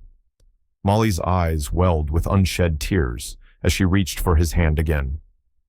"You gave her the one thing she wouldn't have gotten from anyone else, real consequences, real growth. It's a hard gift, Tom, but it's the one she needed." He nodded, but there was no real comfort in the thought. His gaze turned to the window, watching the snowflakes drift down again, soft against the evening light. "I hope she finds her plate someday," he murmured, almost to himself. Molly stayed silent, watching him. She knew better than to offer empty reassurance. Instead, she just stayed there, letting the quiet linger between them. There was nothing more to say. Not yet. Tom sat back in his chair, his hand still resting on the table, the weight of everything pressing in once again. It was done, all of it. But there was no joy in it, no satisfaction. Only the cold, quiet realization that everything he had done, every sacrifice, every hard choice, had led him to this point, to a place where his daughter was lost and a future was uncertain. Outside, the world kept turning. The snow kept falling. And Tom, for the first time in years, wondered if the silence would ever leave. The courthouse loomed in front of Tom like a fortress, cold, gray, and unyielding. He stood in the lobby, his hand on the railing, watching the steady stream of people moving through the hallways, their lives unfolding in ways that had nothing to do with him. The only thing that mattered today was the room at the end of the hall, the one where Lindsay had chosen to drag him. He didn't feel nervous. He didn't feel anger or regret either. He had made his choice months ago. Now, all he had to do was show up. Lindsay was already in the courtroom when Tom entered. Her back stiff and her shoulders high, the way she always carried herself when she knew eyes were watching. She was dressed in a sleek black suit, her hair pulled tight into a perfect ponytail, as if the weight of her world had yet to touch her.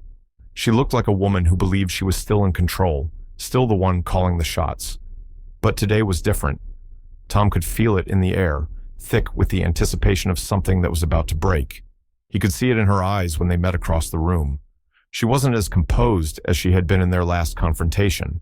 There was something raw beneath her usual cool exterior, something desperate. Tom took his seat, folding his hands in his lap, his expression calm and unreadable. The attorneys exchanged pleasantries, and the judge entered. a man with sharp eyes and a commanding presence. He settled into his chair and nodded at the lawyers, signaling for the proceedings to begin. The courtroom fell into a hush as the case was outlined. Lindsay's lawyer, a man with slicked back hair and a booming voice, rose first. "Your Honor, we are here today because Thomas Rivers has caused my client immense financial harm by withdrawing his support and severing his ties to the family. Our claim is clear. This abandonment has resulted in substantial losses that were never her responsibility to bear." Lindsay sat up straighter at the mention of her name. She glanced briefly at Tom, but he gave nothing away. No anger, no sympathy, just stillness. "Unfair financial harm," the lawyer repeated, his words echoing in the cold, sterile space. "We request damages for the costs of lost assets, emotional distress, and a settlement for the emotional suffering caused by the defendant's actions." Tom's lawyer stood to object briefly, pointing out that Tom had acted within his legal rights when he terminated financial support. There were no laws, no contracts, no promises that had been violated. It was all clear. Everything was legal. The judge flipped through the documents in front of him, his expression unreadable. After a few moments, he looked up. "I see," he said, his voice low but firm. "The actions taken by Mr. Rivers were, by all accounts, legal. No financial contracts were broken. No laws were violated. We are not here to debate family issues or personal grievances, but to determine legal harm." Lindsay's jaw tightened as she gripped the armrests of her chair. Her lawyer shot her a reassuring glance. But she wasn't listening. She was focused on the judge's words, the mounting weight of the reality that was closing in on her. The judge continued, reading through more papers. "The court finds that while the situation is undoubtedly painful, Mr. Rivers' actions were entirely within his rights. This is not a case of financial misconduct or malfeasance." Lindsay's eyes began to water, her breath quickening as the realization hit her. Her case was slipping away, and she had no way of stopping it. She clenched her fists in her lap, but the tears still started to fall, first one, then another, until she was quietly sobbing in the middle of the courtroom. It wasn't the sobbing of someone who had lost the case. It was the sobbing of someone who realized, at last, that the world she had tried to manipulate had cracked open and left her standing exposed. Tom didn't turn toward her. He didn't look at her once. His gaze remained steady, focused on the judge. He wasn't there to watch her fall apart. The judge's voice broke through her breakdown. "The case is dismissed. There is no evidence of wrongdoing. The claims are unfounded." Lindsay's sobs grew louder, her face turning a deep shade of red as she shook her head, her hand reaching for the edge of the table, like she might collapse. The courtroom murmured, some faces sympathetic, others indifferent. But the reporters, those who had been eyeing the story from the moment it broke, saw the contrast between her breakdown and the composure of Tom. One reporter scribbled furiously into their notebook, capturing the moment when Lindsay's arrogance and control shattered publicly. Meanwhile, Tom remained motionless, his face as calm as ever. As the judge gave his final word, Tom stood up slowly, collected his briefcase, and turned to leave. He was free, free of the battle, free of the emotional weight he had carried for so long. Lindsay, her face buried in her hands, didn't look up. She didn't see him leave. She didn't see the man who had given her everything, only to watch her tear it all down in search of something she'd never find. Tom stepped into the hallway, the cool air washing over him. He felt the weight of the last few months, everything that had led him here, lift from his chest. But there was no victory, no triumph, only the hollow ache of a man who had lost his daughter, but had never once lost his dignity. As he walked out of the courthouse, the weight of the city behind him felt lighter. He didn't feel relief. He didn't feel anything but the knowledge that the past was behind him. He had given his daughter everything, but now that everything was gone. By the time the new year had fully settled in, the story of Tom Rivers' decision to cut off his daughter's financial lifeline had spread beyond Nashville. It wasn't just a local scandal anymore. The headline had gone viral. "Dad teaches adult accountability." And with it, the world had an opinion. Some hailed him as a hero, a father who had finally put his foot down in a world where personal responsibility was scarce. Others called him cruel, a man who had used his daughter as a pawn in a game of moral retribution. Tom had never expected his life to be laid bare for strangers to dissect, but it was happening now. His name appeared in blogs, social media threads, and think pieces. The public was divided, but more and more, the narrative was starting to lean in his favor. It was the letters that surprised him most. They started arriving a week after the court hearing. At first, just a few, brief notes of sympathy, kind words from people who hadn't known the details, but had admired his quiet resolve. But then, they kept coming. Letters from parents, from people in the same position as him, from families where sons and daughters had taken too much and given nothing in return. He sat at his kitchen table, one morning, with a pile of letters in front of him. He didn't read all of them, just enough to catch the common thread. "Thank you. Your story gave me courage. You showed me what it looks like to put boundaries in place." There was even one from a mother whose daughter had walked away from her for the same reasons Lindsay had walked away from him. They all ended with a simple sentiment: "You gave me strength."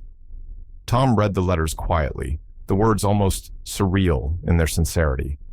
But what struck him most was the weight of the responsibility in each one. The people reaching out to him weren't just saying thank you. They were telling him that he had made a decision that had ripple effects beyond his own family. It wasn't just a lesson for Lindsay. It was a lesson for everyone who had ever been afraid to stop enabling a loved one's toxic behavior. One Sunday, he sat in his usual pew at church, listening to Pastor Reed preach. The church had a humble, old-fashioned feel to it, the kind of place where the creak of the wooden pews and the scent of old hymnal pages felt like comfort. Tom's hands rested on the back of the pew in front of him as he listened to the pastor talk about accountability, about tough love, about what it meant to truly care for someone by letting them stand or fall on their own. Pastor Reed's voice filled the room. "We read in Luke about the prodigal son," the pastor said, his voice low and thoughtful. "A son who demanded his inheritance before his father's death, left home to squander it, and only found his way back after he had lost everything. But the real story there is not about a son's return. It's about a father's decision to let his son leave in the first place." Sometimes love means letting go, even when it breaks your heart. Tom felt the weight of those words settle in the pit of his stomach. He'd heard them 1,000 times before, but now they felt different. They felt like his story. From the corner of his eye, Tom saw a few people glancing at him, some out of curiosity, some out of quiet respect. It was impossible to ignore the attention he was receiving now, but for the first time, it didn't bother him. He'd made his peace with it. He'd made his peace with all of it. When Pastor Reed's sermon wrapped up, he stepped down from the pulpit and made his way toward the back of the church. As the congregation began to rise, Tom stayed seated for a moment longer. His eyes flickered to the empty seat beside him, where Lindsay used to sit.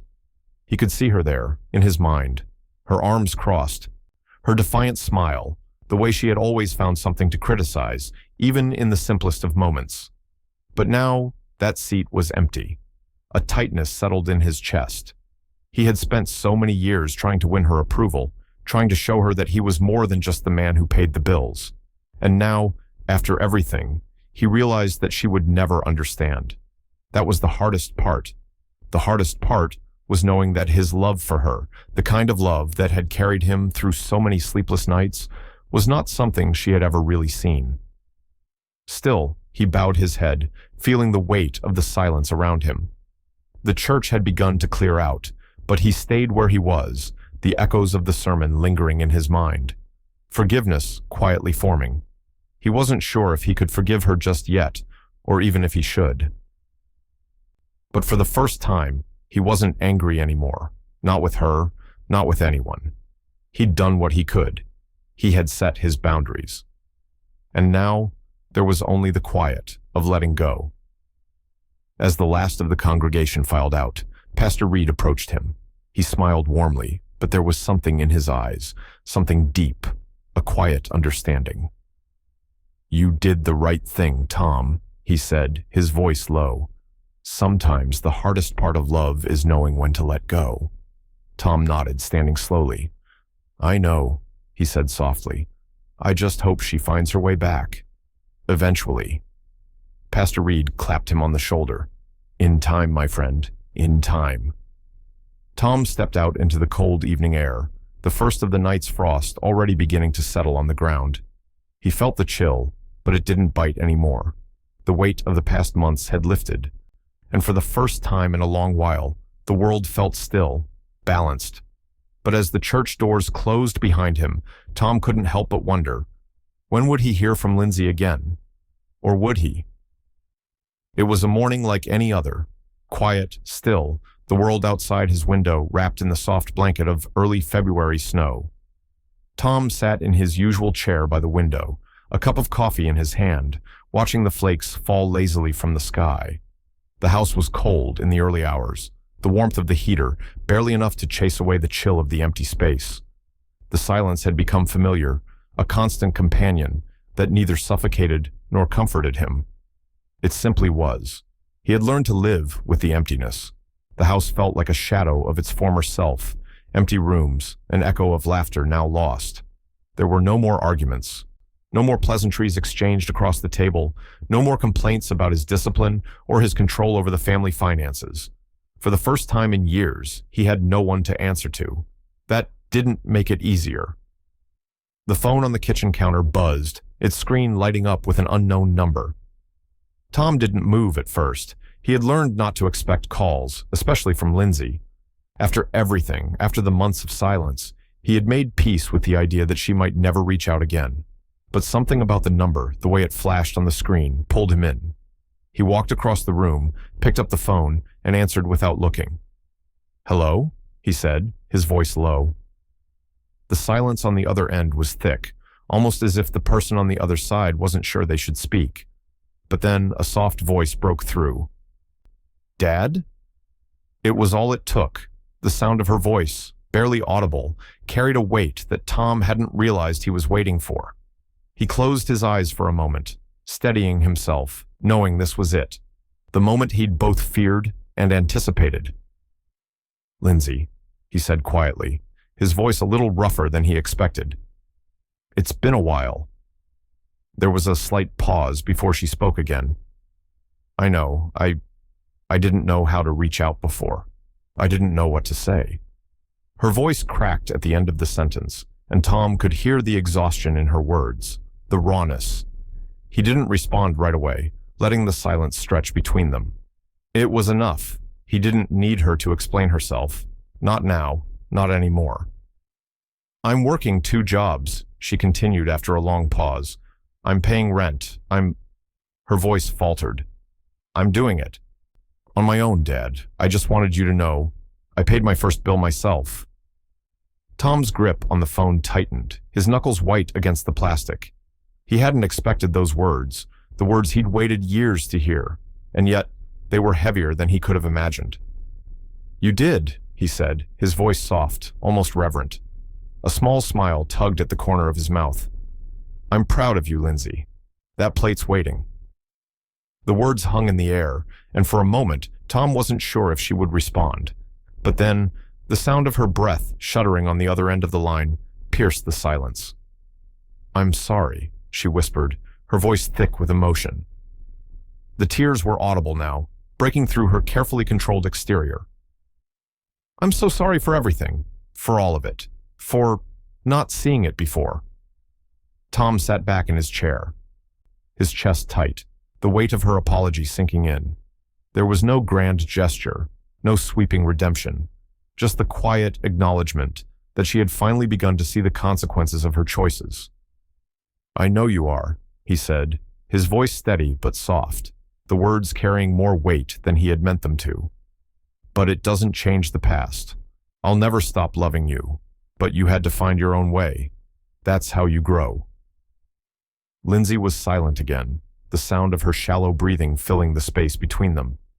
Tom could feel the weight of the moment settle over him. This wasn't reconciliation, not yet, but it was a start. Outside, the snow began to shift, the coldness starting to give way to something softer. Tom could hear the faint sound of melting drips from the eaves above the porch, the first signs of a thaw. The world outside, frozen for so long, was beginning to move again. And maybe, Just maybe, so was he. "I've missed you, Dad," Lindsay said, her voice barely above a whisper. Tom closed his eyes, letting the words sink in. The vulnerability in her voice was something he hadn't heard in years, and for the first time in months, he allowed himself to feel the flicker of hope. "I've missed you too," he said softly. There was a long pause. Neither of them knew what to say next, but in that space, there was something unspoken, a bridge, fragile and thin, but present, a thread that stretched between them, woven from the years of silence and the months of pain. Outside, the last of the snow melted against the sidewalk, puddles forming where the frost had once been.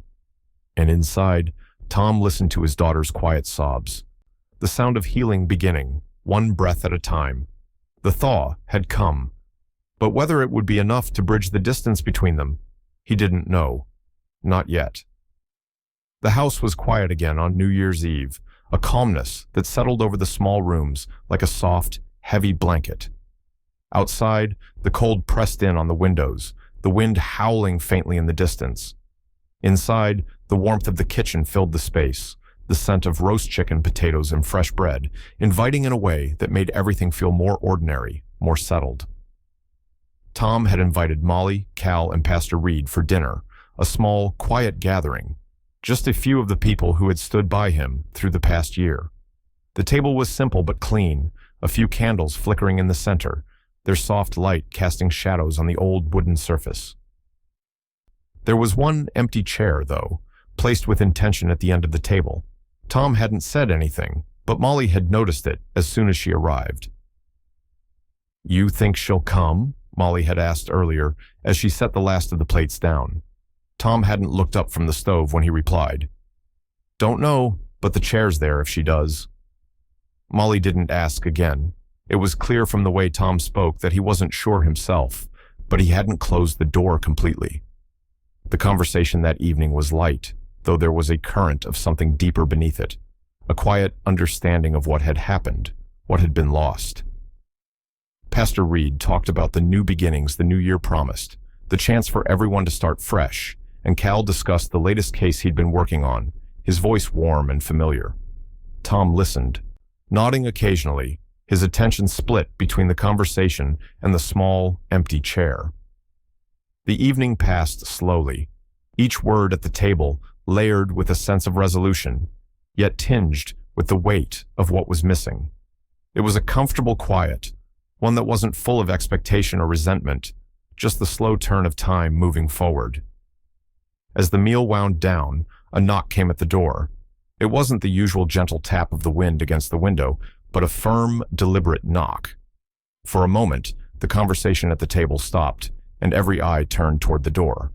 Tom stood, his movements slow, like a man who had been waiting for this moment, but still didn't know how to meet it. He walked to the door, his hand hovering over the handle for a moment, taking in the weight of it. When he opened it, Lindsay stood in the doorway, her coat loosely hanging off her shoulders. She looked different, less defiant, but more vulnerable. The hard edges of the past months had softened in her features, replaced by something quieter, more uncertain. She didn't say anything at first. She just stood there, her eyes flickering past Tom toward the table where the empty chair sat waiting. The air between them was thick with unspoken words, but it wasn't the anger that had once defined their conversations. This was something else, something more fragile. "Can I come in?" she asked, her voice small, like she wasn't sure if she was allowed to be here anymore. Tom didn't hesitate. He stepped aside and nodded toward the table. "There's a seat for you," he said simply, his voice even, but carrying an undertone of something deeper, something soft, something almost like hope. Lindsay hesitated for just a moment longer, but then she stepped inside, pulling off her coat. She looked at Molly, Cal, and Pastor Reed, their eyes a mixture of surprise and quiet acceptance. She didn't sit at the end of the table, but instead slid into the empty chair, the one that had been set aside for her from the very beginning. The room was still, and for a moment, it felt like everything had slowed. The weight of her presence filled the space, but no one said anything. There were no harsh words, no anger, no accusations, just the sound of silverware gently clinking against plates and the quiet murmur of voices, picking up where they had left off. Lindsay didn't speak. She simply sat, her hands folded in her lap, her gaze down, her breath steady, but quiet. Tom's eyes flickered toward her once, but he said nothing. He didn't need to. They were here. That was enough. As the meal came to a close and the plates were cleared, the light in the room grew dimmer. The glow of the candles flickered softly, casting dancing shadows on the walls. And as Tom stood to collect the last of the dishes, his eyes settled on the table again, the empty plate at the end of the row. The camera lingered there, a symbol of something simple yet profound, an invitation, a gesture of quiet forgiveness. It was a plate that had always been waiting for her, but now it felt like more than just a seat at the table. It was a symbol of the chance for something new, something neither of them could fully understand just yet. But it was there.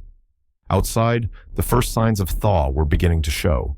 The snow, once thick and unrelenting, had begun to melt in patches, leaving behind the soft glisten of wet pavement. The world outside was waking up, slowly, quietly, just like Tom, just like Lindsay. But even as the thaw began, the real question remained: what would come next? The community center was filled with soft chatter and the murmur of eager faces, all gathered for the unveiling of Tom Rivers' Community Housing Trust.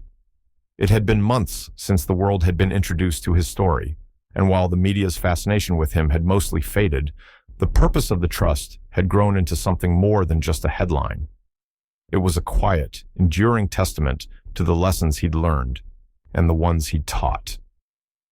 The room was modest: wooden floors, folding chairs, a simple banner overhead that read, "The Rivers Community Housing Trust."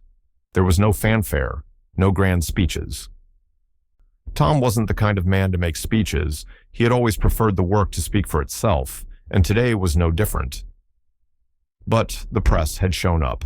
Local news outlets, a few reporters with cameras, and a couple of curious faces who had heard whispers about the father who had cut off his daughter to give back to the community. Headlines had called him cold and vindictive months ago, but now the tone was different. The sentiment had shifted with the launch of the trust. The small crowd turned when the camera lights flashed on Tom, who stood at the front with his hands in his pockets, his shoulders steady. The reporters gathered, taking their shots, waiting for him to speak. But Tom just nodded toward the crowd, giving them only a brief nod of acknowledgement. The local anchor, standing with a microphone, turned to him with a practiced smile. "Tom, you've been very quiet about the details of the trust. Can you tell us why you decided now was the time to launch this?" Tom's gaze lingered on the crowd before he spoke, his voice steady and low. "It's not about me," he said, his words simple. "It's about the people who need help and the ones who are willing to stand on their own. I've learned that you can't keep giving if it's never enough. This is about offering people the chance to stand on their own." A ripple of murmurs passed through the crowd. Tom's words were never extravagant, but they carried weight. The truth in them was undeniable. He wasn't here to claim glory. He wasn't here for praise. He was here for one reason: to make sure that the trust he had created would serve those who needed it, not as charity, but as a chance. The announcement itself was short, clean, and purposeful. There were no long speeches, no calls for applause, just a statement of intent. The trust would provide rental aid for single mothers, a chance at stability for those who needed it most. It wasn't about redemption for Tom. It was about offering something concrete, something lasting beyond the pain of the past. As the crowd began to disperse, there was an unspoken acknowledgement. Tom stood alone for a moment, his hand resting on the lectern.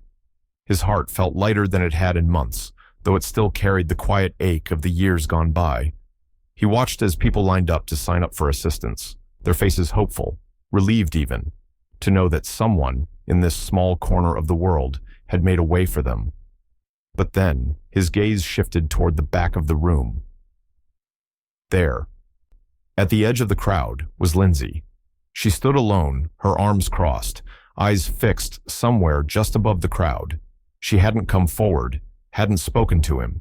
She had come as an observer, a silent figure in the back of the room, just another face in the crowd. Tom didn't move toward her. He simply observed. He noticed the way she stood, the subtle shift in her posture, like she was still holding on to something, a piece of herself she hadn't yet let go of. He watched as she lingered at the back of the room, her face impassive. But then, after a few minutes, something shifted. Lindsay stepped forward. Without a word, she walked over to the sign-up table. She didn't make eye contact with anyone, just moved with purpose, her head low, her fingers brushing over the forms, as if she were one of the many others who had come for help. The change in her was subtle, but it was there. She had volunteered. She had come here, not to fight, not to ask for anything, but to give. Tom's gaze followed her. His eyes narrowed slightly as he watched her carefully. There were no grand gestures, no apologies. She didn't need to speak to him. She was doing something else, something that spoke louder than words. As Lindsay stood by the table, handing out forms to the women who had lined up, Tom nodded once in her direction.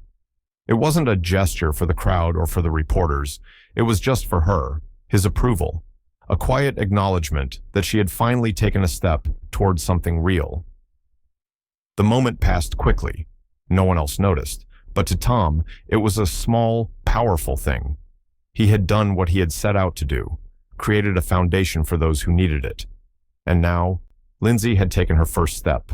The reporters snapped their photos, catching a brief moment where father and daughter were framed in the same shot, his face unreadable, hers soft and tired.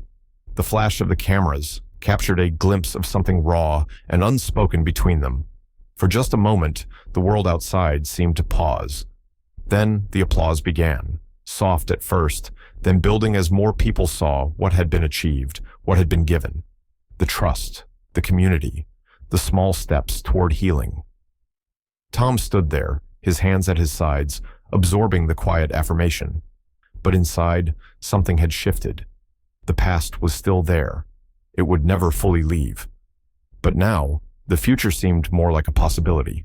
Something tangible. Lindsay, still at the table, glanced over at him one last time. Their eyes met. He nodded again. And she nodded back, the smallest of gestures. But it was enough. The kitchen was still, the kind of stillness that comes after a long day, when everything has been done and there's nothing left but the quiet hum of the refrigerator.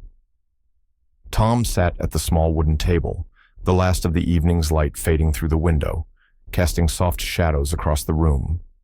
His hands were steady as he unfolded the sheet of paper before him, the pen in his grasp, a familiar weight.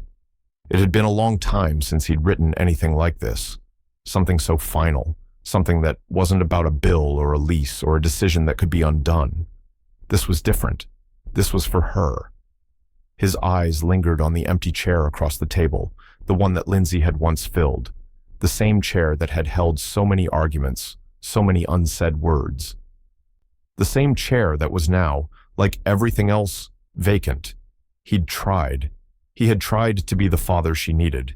He had given her every piece of him that she'd asked for, even when it felt like she was taking too much. And now, after everything, after the months of silence and the fallout, he was left with nothing but the lessons she had forced him to learn. Tom's pen hovered over the paper for a moment, then he began to write, the words flowing slow but sure. Martha, it's been a long time since I've written to you like this, since I've had the words for it. But I thought you'd want to know. She finally earned her plate. Not in the way I thought, not in the way I'd hoped, but in the way she had to, the hard way, the only way that would ever stick. I've let go, Marth, of her, of the person she became when she turned away. I've done what I could. I've done everything I could, but I can't fix what's broken in her anymore. I've made peace with that, even if it hurts. But she's here. She's standing on her own now. And that's more than I thought I'd see. I hope, wherever you are, you can see that too. Love, Tom. He set the pen down, staring at the words for a long time, as if trying to will them to mean something more than they did. There was a weight in the finality of it all, the acknowledgement that the battle with his daughter had reached its end. It wasn't a victory. It was simply a conclusion, a necessary one. With a slow sigh, Tom folded the letter carefully, making sure the edges were crisp. He reached for the recipe book on the shelf, the one that had belonged to Martha. The spine was cracked from years of use, but the pages were still sturdy. The familiar handwriting inside a comfort he'd carried with him long after her passing. He slid the letter into the back of the book, pressing it down gently until it was hidden among the recipes she had so lovingly collected over the years. The book closed with a soft thud, the kind of sound that felt like finality itself. He placed it on the counter, running his fingers over the worn cover. This, too, was part of the past, part of the life he had tried so hard to hold on to, even as it slipped through his fingers. With the kitchen now quiet, Tom turned off the lights one by one, the soft click of the switches echoing in the empty space.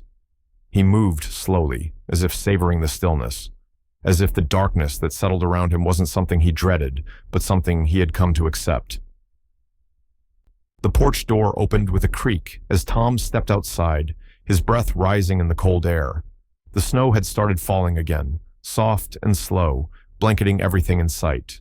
The world outside was muted, wrapped in a layer of quiet that felt almost forgiving. He leaned against the porch railing, looking out into the vast emptiness of the yard, the snowflakes drifting down like tiny stars, each one disappearing as soon as it landed. For the first time in a long while, Tom didn't feel the need to fill the silence with anything. He didn't need to understand what had happened with Lindsay, didn't need to ask if he had done the right thing. The answer didn't matter anymore.